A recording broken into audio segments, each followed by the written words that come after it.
Thanks for coming, both online and on site. As John already said, I'm Christian. I'm coming from Finland, Aalto University, more specifically, which is a relatively young university, merger of a very good art school and a school for information technology and a business school. So we got all together, and we do pursue this mission of bridging between department schools and disciplines. So it's a really interesting place to work, right next to Helsinki.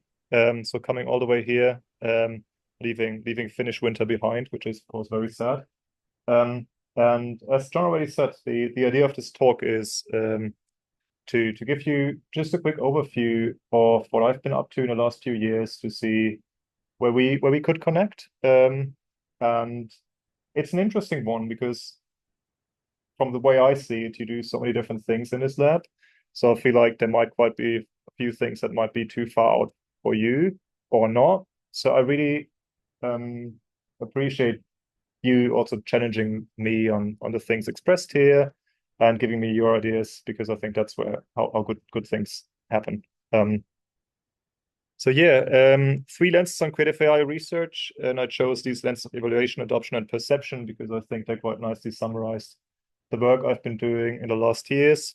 So just a talk overview, I will start with a brief introduction just of my research group and me. And in the end, talk a bit about my aims for this research visit. And the big part is really a tour de force of 6 different research projects. Let's see if we actually manage to do that or not.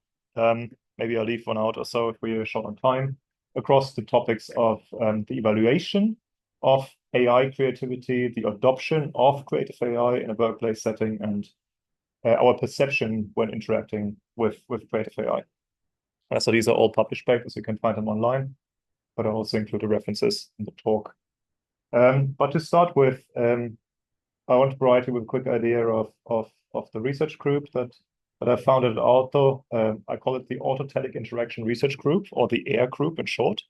And it's a relatively small group, as you can see here. We're like, at the moment, about 4 or 5 PhD students, 1 postdoc, 2 professors. So it's my colleague Patto, who was so keen to join the group. So he's on board as well. And well, what does autotelic mean? It comes from Greek, and autos means self, telic means goal. So it's all about well, self-directed activity. Whenever we do something whenever we come up with our own goals, or we do an activity for its inherent satisfaction rather than for a separate outcome. So that's kind of what we're interested in, and that qualifies a lot of activities in the domain of play and art, I believe, and creativity. And we are particularly interested in fostering such behavior both in people, in AI, and in their interaction. So a big chunk of work that I'm not going to talk about at all today is actually computational models of autotelic behavior or intrinsic motivation for AI. That's also something we do in the group, but today I focus firmly on creativity. We're quite an interdisciplinary team. So we got people with a background in psychology, for instance, in HCI, in the cognitive sciences, in AI. And yeah, the challenge is to bring them all together in one group. You can find us online under autotelic.science. And so this kind of figure here is trying to summarize what we do. And I thought it was interesting when I joined your strategic lab meeting and you started drawing this tree, that it just reminded me of what we try to do here, because at the bottom you can really see like the methods and the fields that we draw on. And at the bottom, at the top, you can see what we try to come up with. So we draw both on a theoretical work and empirical studies, computational modeling, and we use that in combination with different creative practices to research, for instance, co-creative AI, playful AI, game AI, such things. Okay. Before I briefly talk about myself, I wanted to just highlight 2 papers from people in my group that I'm not involved in at all because I thought they might be of interest for you guys.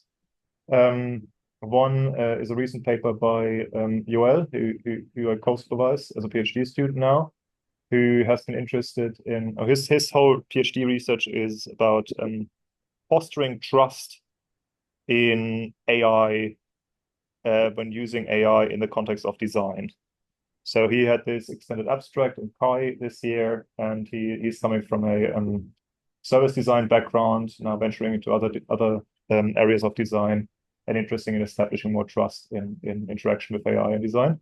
So I thought this might be worthwhile read for you, maybe. And the other paper from my postdoc Nadia, who has been looking into how do people researching computational creativity or creative AI, or whatever you want to call it, how do people do this? How do people work across disciplines, especially when borrowing from disciplines that study people?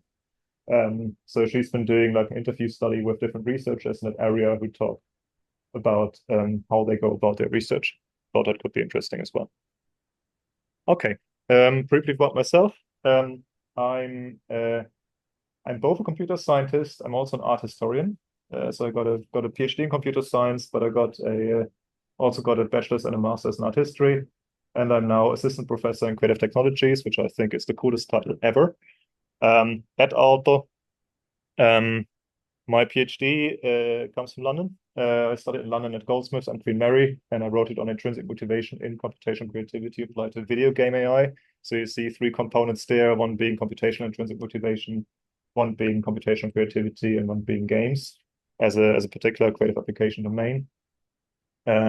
Expanded the research agenda quite a bit from there, where I'm now really looking into two things at the same time, because I really believe, or I began to believe that they are conditional on each other. On the one hand, I'm interested in engineering artificial systems capable of creativity in its own right, or in interaction with people. But I started to understand that, well, I think it's just really risky and dangerous to study and build these systems in isolation if we don't study how they're actually used and perceived by people and how they affect people on a grand scale. So in the last few years, I started adopting a more human-centric research agenda where we study the adoption and the use of AI by professionals in the workplace, with the dedicated agenda to support more sustainable creative AI research. And in my research, as you can tell from the PhD thesis, I still believe that games are a fantastic application domain. Video games feature in quite a bit of my work. And we've been doing quite a number of game industry collaborations. So games both as a means to like as an experimental ground where we can try crazy things without worrying too much about damage really to people, and as in a physical setting, but also as an application domain in its own right, as a place to study more bigger phenomena that we see in the world. There's many facets to that, and I can also guide it to literature. I'm part of the ethics advisory board of the Finnish Center of AI, just underlying my interest in doing this research in a really sustainable and ethical sense. And I've embarked on quite a few research visits in the past to NYU or Microsoft Research, Japan last time, and now I'm here, and I'm very excited to be here. Okay. And with that brief introduction, I come to the first part, and the first part about evaluation. So I guess you could summarize it under the question, what is creativity or artificial creativity, if you want to make that distinction in the first place, and how can we evaluate it in machines? And I know that people here have like certain ideas on how we should go about evaluating. I read those papers and I'm happy to discuss it. So let me present our angles. There's two research projects I want to talk briefly about. So each project has, just to manage expectations, each project is about 2 slides, just to give you a very brief idea. This one we published this year at the Artificial Life Conference. And so the observation is that we have these 2 disciplines. One is artificial life and one is computational creativity. And they both somehow deal with this idea of synthesizing artificial systems capable of X. And systems both as they are, for instance, in nature, or replicating something as we observe it, like human creativity, or as they could be. So there is this idea of potentiality in here.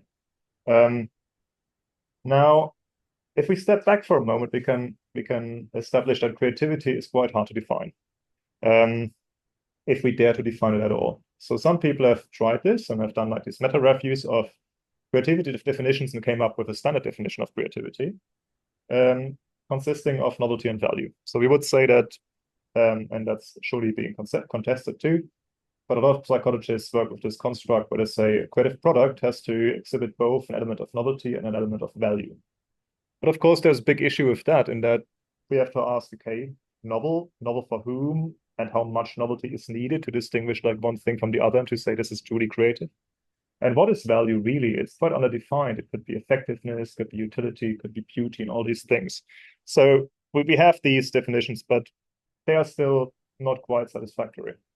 And the same issue exists for one of the most important concepts in artificial life research today, namely open-endedness. So I just put two definitions here for you. One being that open-endedness is a process in which there is the possibility of an indefinite increase in complexity, and one being open-endedness for a system, codifying a system in which components continue to evolve new forms continuously, rather than grinding to a halt when some sort of optimal or stable position is reached. Maybe you already get a feeling that, well, this sounds a bit like creativity, maybe, or is there like an overlap? And, well, if we look at literature, computation creativity, or CC, as I pointed out here,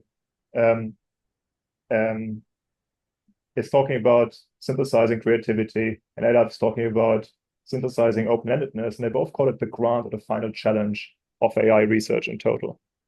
Quite bold in their expressions. And we realize that both communities really struggle with defining and measuring these concepts. And open-endedness has become a lot more important recently, it seems, spreading over to other AI areas. So I have here, for instance, at the bottom, there's a DeepMind paper talking about open-endedness as essential for artificial superhuman intelligence. We have a dedicated workshop on agent learning and open-endedness at NeurIPS. So it's becoming a bigger thing. So in this research project, we've been asking, are creativity and open-endedness, OE, entirely different concepts, or do they synthesis and measurement represent closely related research endeavors? And if that's the case, how are they connected? And we make two contributions in the paper. We survey existing work on the connections between open-endedness and computational creativity, and there actually is quite a bit.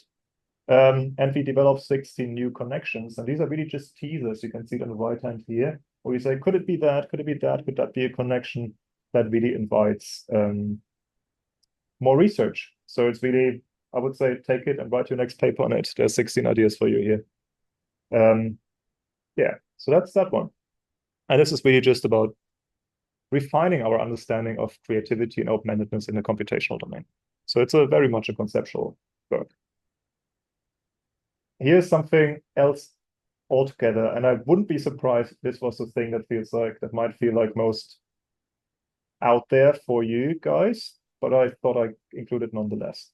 It's quite formal. So this project was called Creativity in Markov Decision Processes, and we published it at ICCC this year at the Conference for Computational Creativity. We started with this observation that we now see AI systems at large, meaning like AI systems beyond a particularly community interested in creativity, being attributed creativity. And that's typically happening in a very intuitive fashion. So I think one of the prime examples would be AlphaGo, that was being attributed creativity in its moves. But as I said, it's typically quite intuitively. And the issue, while we hold that intuitive judgments of creativity are important and valuable, we hold that they might pose an issue with answering certain questions that we might actually be interested in an engineering context. One being, well, are these systems really creative in the first place? What does it even mean? Can we tell whether something is creative or not? And can we reach a consensus in that? If so, to what extent are they creative? What forms of creativity do they exhibit? And therefore, what aspects of creativity might be missing? Where could we actually tweak it further to push it into a different creative domain or direction? And well, what we suggest is that Well, you can complement such intuitive judgments of creativity with more formal and theoretically grounded approaches. And computational creativity researchers have actually developed quite a few of those frameworks. So they call, for instance, the face and idea description models, or the STEP-ER. So there's a few things out there designed to evaluate systems in terms of their creativity. But the thing that we criticize here is that most AI systems that are developed nowadays, and there's so much AI being developed, so much AI research happening, it's not formalized or developed within the same framework. So if we then want to understand the creativity of those systems or evaluate it, we have to involve a lot of like interpretation, bridging into those theories. It requires a lot of effort, expertise, and there might be a lot of arbitrariness involved, introducing inconsistency. So it's not really practical. That's the claim here. So our goal here was to map between creativity theory, so to really look at what psychologists and cognitive scientists have suggested as different forms of creativity, different types of creative processes, and a common framework that underlies many forms of AI development. That's what we're doing in this paper with my postdoc Nadia, who you can see down there, and Jonas, who's been an exceptionally good master student driving this work. And as a theory, we've been taking Margaret Bowden's process theory of creativity, who distinguishes different forms of creative processes. You might have seen it before, talking about exploratory, combinational, transformational creativity. And we've been adopting this theory because it distinguishes these different types of creativity. It also allows us to think about obstacles to creativity and opportunities for it that might be present or absent. And it's agnostic with respect to specific cognitive faculties. So we can't really apply it only to like people because it assumes some kind of human notion of like memory or attention or whatever it might be. And lucky for us, it has already been formalized in something called the Creative Systems Framework. So we actually have like a formal stepping stone where we can go from her theory through the CSF to a framework in AI,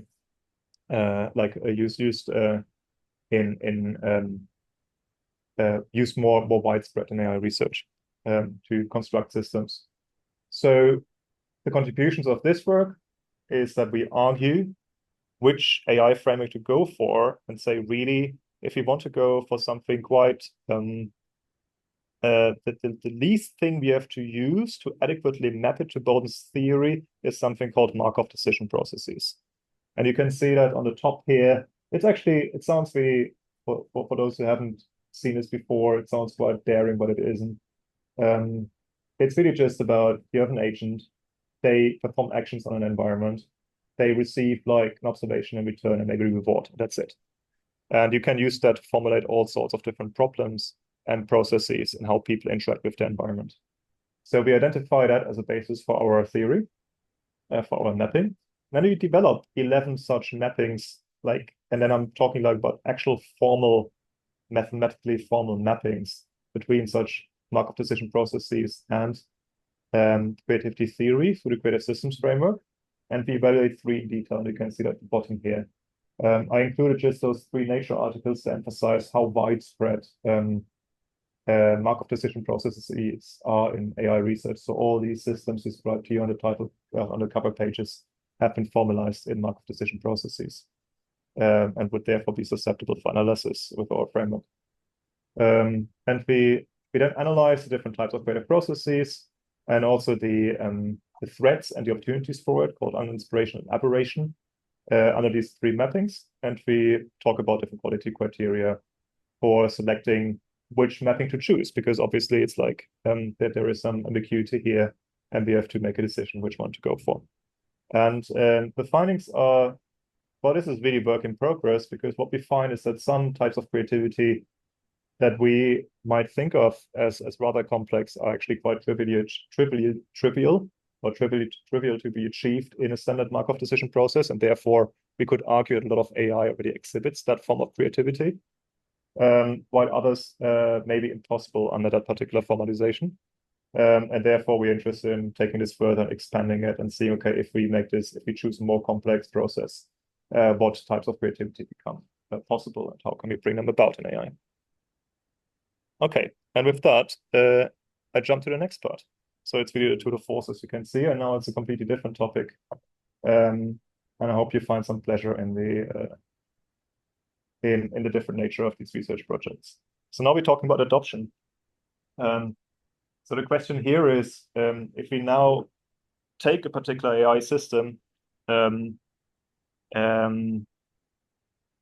how is it actually perceived, like a creative AI system? How is it actually perceived, adopted, and used by professional creatives? And but I mean not any professional working creatively, but I think our angle here has been very much on people who, in a more traditional sense, will have been trained on something that is more traditionally seen as a creative discipline, and then work in it in a professional fashion. Think of like designers, for instance, or fine artists.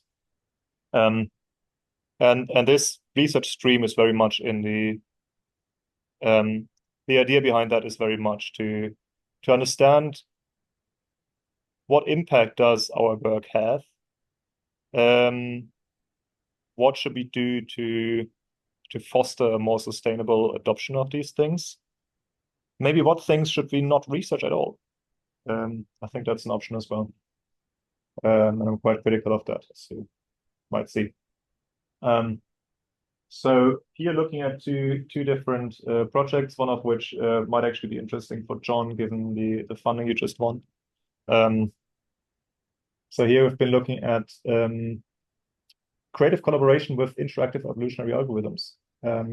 So down here you see Severi, who's the first author, and Severi is a professional industry designer. So industry designer becoming an academic. And it was a weird situation where he, as an associate professor, was sitting in one of my classes and had to write an essay, and that became a bigger research project, mainly this one. So we've done an autoethnography, or Severi has been engaging in an autoethnography using interactive evolutionary algorithm for a concrete product design task. And I believe with that, we fill an interesting research gap with respect to existing work. In a lot of existing work looking at how people interact with these algorithms does either not look at a real-world design case, but some kind of toy example. Does it inside a lab, and therefore risking ecological validity of the findings. Only covers a small part of the design process, but we cover the entire design process. So we go all the way from ideation phase to actually exhibiting the physical work in a local museum. And in a lot of existing research, this would be done by lay people. And the question is, how would it be used and how is it perceived by someone who has been cultivating this craft for a long time? The particular task we've been looking at here, or that Severi chose, was designing a pendant lamp fixture for mass personalization. And what I find quite intriguing here is that he chose a couple of existing professional design software packages rather than some kind of messy research prototype software, namely Rhinoceros 3D for the 3D modeling, Grasshopper Inside, which is a parametric design environment, and Biomorpher, which is an interactive evolutionary algorithm. So the idea of an interactive evolutionary algorithm being that but it evolves different versions of a design, then you can pick which ones you prefer most. It goes on, it evolves in new generations based on your preferences. That's like the interactive element here. So at the top, you can see what we've been doing, all the phases of the design process here. So the whole autoethnography took 17 weeks.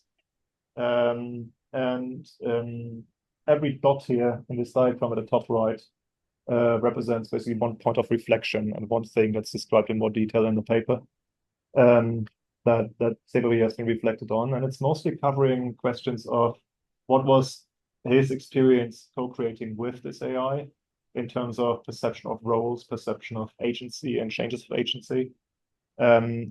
What has the co-creation done in terms of design fixation, alleviating it or hardening it? and in which way has it been supporting or hindering different stages of the design process. So in principle, what we contribute here is, I believe with this paper, we can inform the adoption of AI in design practice because it's written, in a way, it's written by a designer for designers. We can also inform algorithm design in the sense of, okay, what might be missing to improve practice. And I believe we provide some methodological insights on how to pull off such a longitudinal study in situ of co-creation that other people might be interested in, not to repeat certain mistakes, for instance.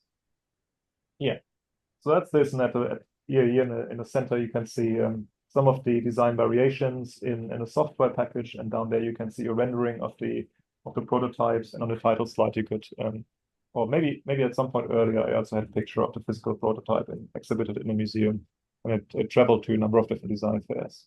So this is a design it uses plywood out of a laser cutter. And yeah, the second paper I want to present to you about the adoption of AI is something that I feel quite strongly about. It's been a bit of a pet project of mine, or no, that's the wrong term. It's a bit of a passion project of mine. And I was lucky to find a really good master student to pull this off. So doing like an intense qualitative research project with a master student was an interesting experience, as they have down here. And we also have Anna-Kaisa and Perto, who are experts on games, in particular in game industry practice, because that's where this whole study is set. So if I may take you back to 2022, so now we're in a situation where generative AI is just starting to hit like creative practice big time. And we are specifically interested here in this study on text-to-image generation systems, such as DALL-E or Midjourney. And we've been wondering, okay, well, this is really impressive. How is it going to affect people? How's it going to shape their future? How are people going to feel about this? I mean, they were never asked about whether they want it or not, right? I believe this study is really one of the most comprehensive interview studies on professional creatives in a specific industry. I think it's a really good reference. So we have like something like 20 pages of like quotes and qualitative insights. We chose game industry here because back then it was still quite early in development, and we thought, okay, this could be a canary in a coal mine. And at game industry, people have been traditionally really early adopters of AI and keen adopters of AI as well. But we would also argue they were quite vulnerable as a group, because there was a strong focus on prototyping and particular product orientation, where at this time you would have expected less of an impact on the fine arts, for instance. There's also a stronger focus here on digital assets in the game industry than in other creative practices. So we think that there is an element of vulnerability here. And it's a really interesting group to study because there are people from very diverse artistic backgrounds working on different tasks towards one big product. So we've been interviewing 14 participants for about an hour each from 12 studios, and they've been quite representative in gender diversity, diversity of age, experience, roles, studio size, and these things. And we've done a qualitative analysis on that collaboratively, where we really shaped the analysis based on what we found in the press so far. So back then, like generative AI was all over the place. There were like all these press articles, but they would all be quite shallow and only like either be like write about it positively or negatively, and all usually only like from one angle. But we still took this as a way to identify codes to inform our analyses. And what we found is these 12 different themes of how people perceive and adopt and use text-to-image generation specifically, with 39 sub-themes. So it's like a really big analysis with a lot of nuance. And what I put on here is really just a few findings that I feel like maybe still interesting. Like quite a few things we found back then now feel like quite unsurprising. but that doesn't hold for everything by far. So, for instance, what we found is it's both like in this particular industry, and that's also, I think it's really worth stressing that I believe these findings are very specific to this industry, and I would expect very different findings in a different industry. So I believe it's important to scope these studies in that regard. We found a lot of excitement and pragmatism in a sense of, okay, we've always had like new stuff coming in, and this is really cool, and I can't wait to get my hands on it. People are extremely passionate about what they do. And in that spirit, quite often been stressing, as long as it benefits the product, as long as it allows us to make cooler games, that's fine, even if it has a negative impact on me as an individual. I thought that was quite fascinating. A lot of people, of course, express concerns about future jobs and livelihood. And what I'm particularly interested in is their concern for the meaningfulness of their work. And that's something where I would like to do more work on and more studies on myself. And I've just put in a few quotes here.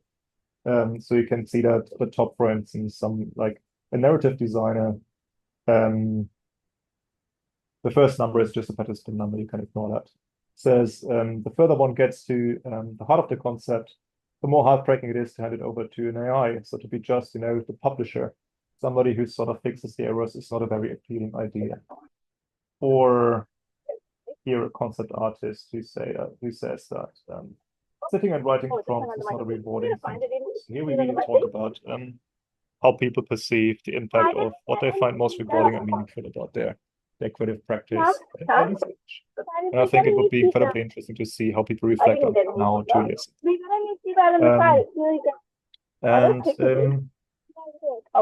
As you can already see here, somebody talks about not new. publisher. We've seen like a lot of different change of roles, change of roles and role attribution to themselves and the AI, including both like an art director to the AI, so some like another layer of abstraction, but also a slave to the AI, which I thought was interesting in a sense of technological determinism.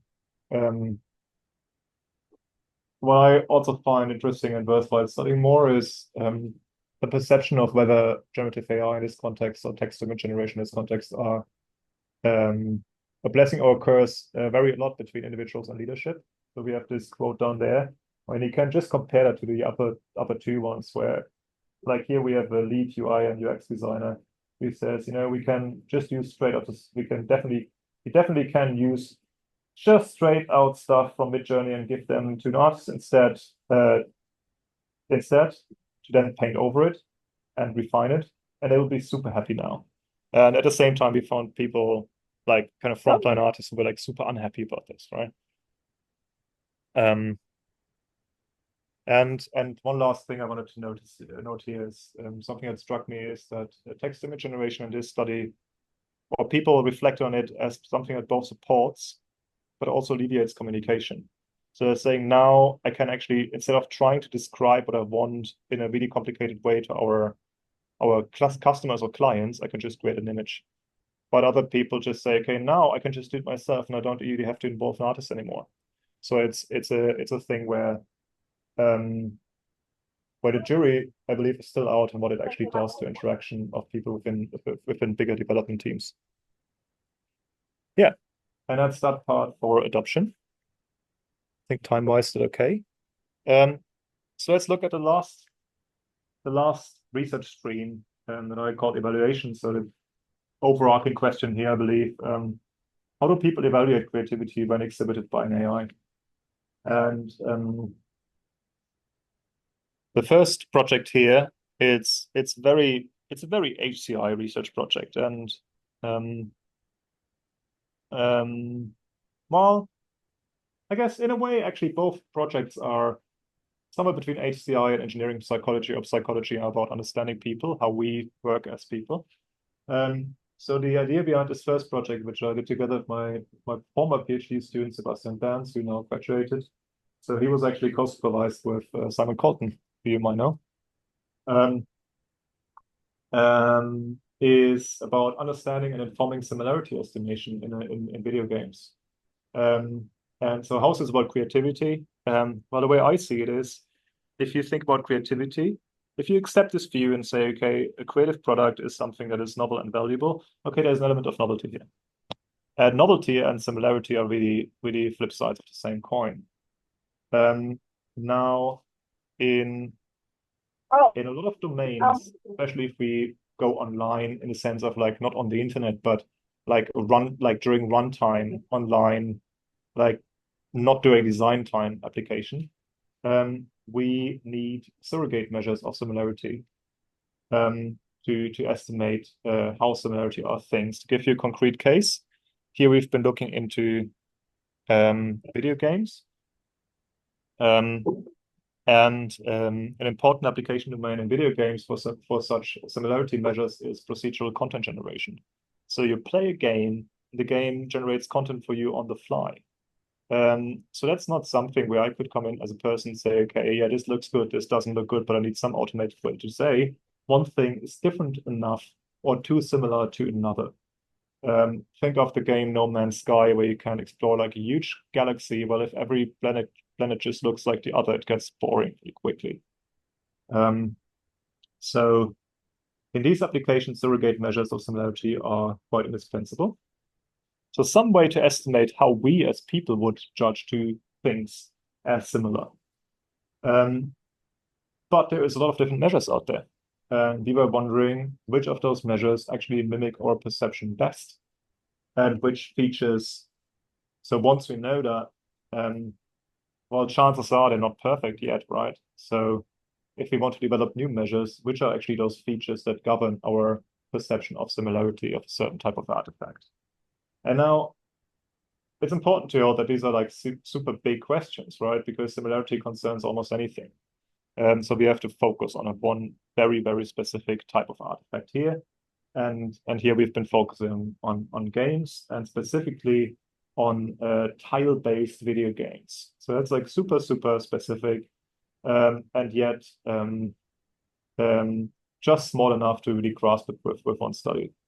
So I've been looking at games such as Candy Crush or Legend of Zelda. That you can see here, like different levels here. And that's been partly because we've been working together with this company called Model AI, who they're like a research department that somewhat bridges between academic game AI research and game industry and consults.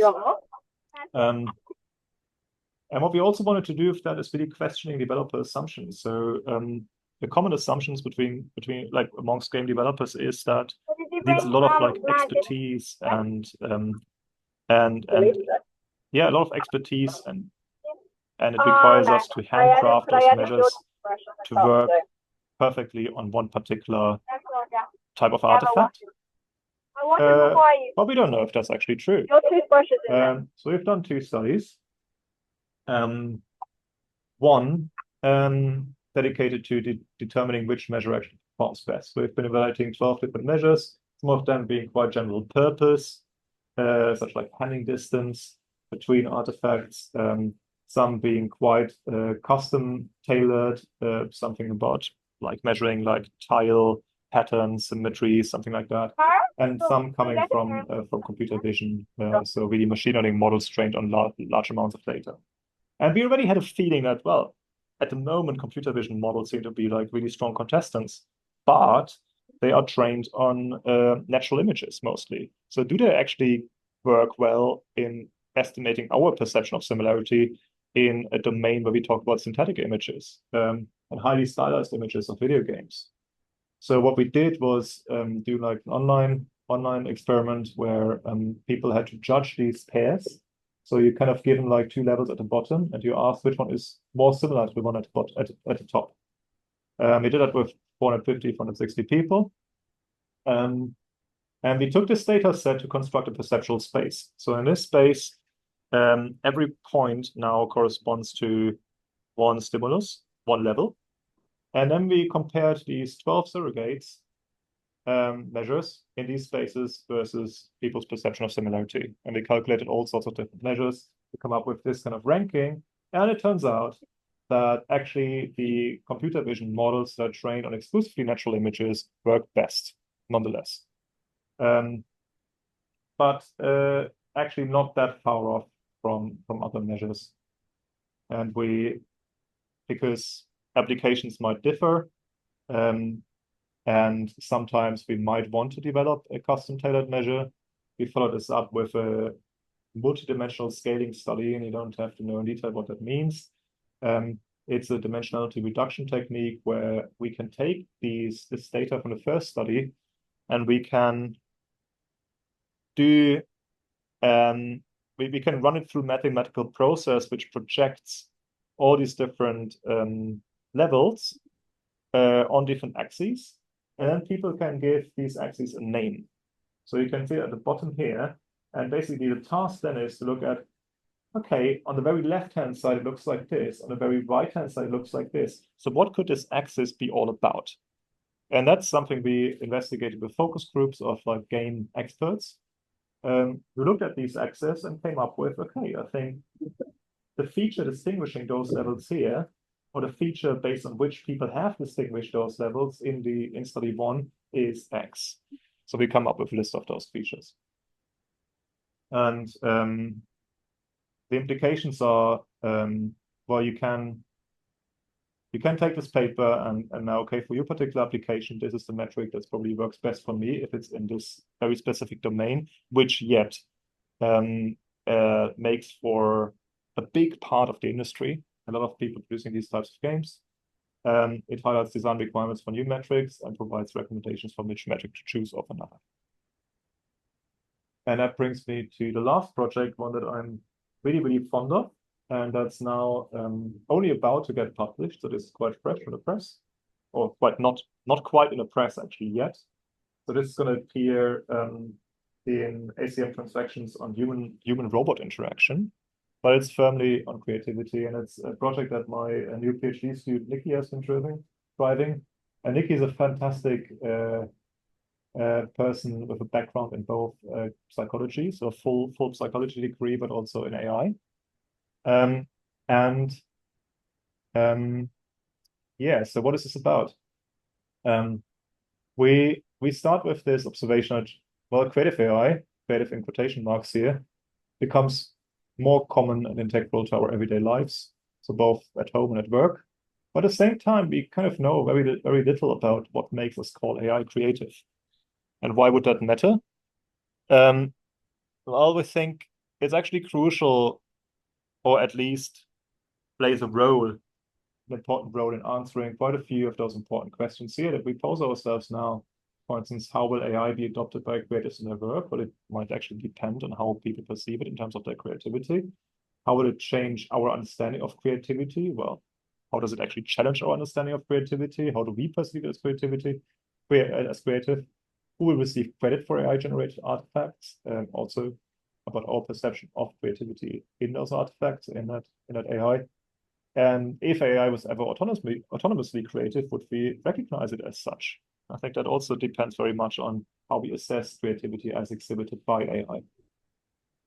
AI. Just to give you a few examples. And at the same time, it's somewhat surprising that, given that we've actually been doing research on AI and creativity for a long time, more intensely, maybe for 15 or 20 years, there exist very few empirical studies and even less solid empirical studies studying our perception of creativity as exhibited by AI that would be informed by psychology and HCI.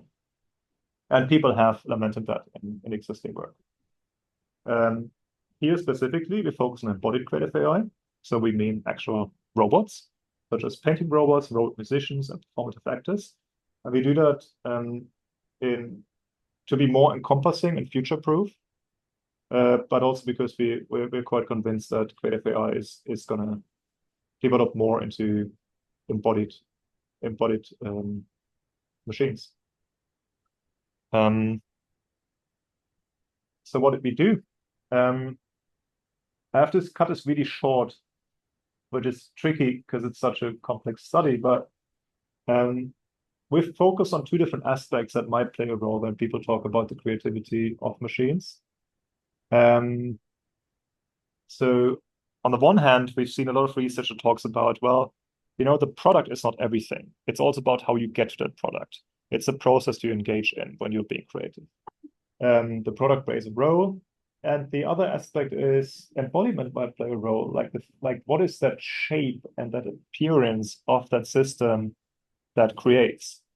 So we took those two theoretical and empirical standpoints, but empirical research being rather unsatisfactory here, and formulated two hypotheses.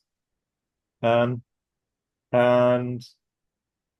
this is informed by something that we call the different perspectives on creativity, the 4Ps. And we say that we hypothesize that exposure to product, process, and producer. So the final product, the process in which it comes about, and the machine producing it as really perceptual evidence of the creative act. And by creative act, we mean the whole thing. Yeah, I'm causes listening. different assessments of creativity by a separate observer. So that plays a role, It's really like important how because much it's we like really see jagged about orbit. this whole thing might influence how creative we say it is. And the other one is we hypothesize that different physical embodiments, and specifically morphology, can cause differences in people's assessment of creativity. And here we've been thinking specifically in two types of morphology. On the one hand, something that's quite mechanistic, very few degrees of freedom, and something that's like more organismoid, as people talk about it in literature. So something that has like, more degrees of freedom, has like rounder shapes. And you can see the two robots that they actually studied here. So we have this one robot at the top left, and it's like just a plotter, and this robot arm that has a lot more degrees of freedom. And we did like a factorial experiment where we looked at combinations of these two factors, one that we call perceptual evidence, one that we call embodiment. And we had 60 participants in total coming to the lab and actually engaging with those robots in the lab in real time. And for the perceptual evidence, we exposed people to, you can see that in this flowchart down here. We introduced people to it, and then we gave them some example drawings, and then we exposed them just a drawing. Then they could see a video of how the drawing is made without seeing what makes it. But they knew it was a robot, but they didn't see the actual robot. So it was filmed from underneath a glass plate. And then they would see the robot while making it. And we would do that for two different types of morphology. So this both types of robots. And and here you can see these were these. So people thought there was an element of deception here, that there was a still life which the robots would draw in real time, but in fact we commissioned a human artist to draw these things, and then we implemented robots to reproduce them as accurately as possible. That was really challenging to actually get both types of robots and reproduce this thing in a way that's basically indistinguishable. So if you ever worked with robots, you know it's a mess. And this is what we found. So we found the second hypothesis surprisingly not supported, despite a lot of claims in literature. So that really suggests more work. So no role of the morphology, but we did find a role of perceptual evidence. And I find it really striking. So what you can see in this plot here is the more people perceived about the creative act, the more they deemed the whole thing creative. So we saw not only the outcome, but we also saw how it was made, or we saw the robot while making it. And the more elements we put together, the more people consider it creative. And we believe this has wide-ranging applications on system design, because we could think about, okay, if you want people to perceive your systems as more creative, maybe you, for instance, have to engineer some kind of rendering of the process. We also already have this concept of computational creativity theater, which is really closely related, like putting up the whole theater of artifact creation to increase the believability and creativity assessment. We believe it's very relevant for comparison, because if we now look at studies comparing different creative systems, but if we, for instance, compare one system in terms of the product and then the other one in terms of the process, it's really, well, this study shows that this is not a thing you should do. It's like comparing pears and apples. And finally, I think it's important for our reception. It makes us more aware of our biases towards attributing creativity to artificial systems, because we now understand better what information plays a role. So that's that. And that takes me to the slide of what are the aims of my research visit. And one is to escape this down here. So this is Finland right now. So I was sent this picture yesterday. It's terrible. Yes, we also have daylight. Oh. It's mush. So you have to wait for another month until you get actual snow. And this is with my daughter Ava a few days ago. And yeah, I mean, yes, there was an element here in thinking, okay, this would be also wonderful to escape Finnish winter, but of course it was not the main point. The point is that I've heard many good things about this lab and been working with John together at least briefly before. And I'm really curious what's going on here. So I would like to identify opportunities for collaboration and to understand, please share your thoughts about my topics that I presented here or something you might have come across. Ask me for more. Maybe we can come up with cool research ideas together. We already surprisingly came up with something over lunch. I'm particularly interested on socially responsible, critical, and human-centric research on creativity and AI. Also interested in physically embodied systems, and I've seen a couple of robots standing around here. So if anyone fancies doing something with that, or that would be really cool. And Nikki, my PhD student, actually wants to continue that line of research, and we have got a couple of ideas here that we're going to do. Happy to talk more about that. But I really rely on you guys to approach me and tell me what you do. So I'm going to hang around the lab for the next 2.5 weeks. And please feel like, please be bold and just tell me what you do, even if it doesn't seem like super related. I'm really curious to hear. That's what I'm here for. And the other thing, I'm really curious, and I find it really challenging myself. Okay, I find it super challenging I mean, you've seen it here, right? We do a lot of different things. And I haven't even taught you about the more hardcore AI stuff. How to successfully bring together people working in such different fields and how to get them to work together. And it's something that I hope to just understand a bit better by seeing how this place is run, having conversations with you guys and with John, doing a kind of mini ethnography really here and sitting in a few meetings and just experiencing the space as it happens. Also really wondering about, what can each of us contribute? Now wondering what can I contribute as a computer scientist? Do I really have to stick to this label at all? How do you feel about those things? At a time when so many people start doing research on AI and creativity, what can we bring in? How do you feel about that? And please share your thoughts. And that's really it. There is some contact information here.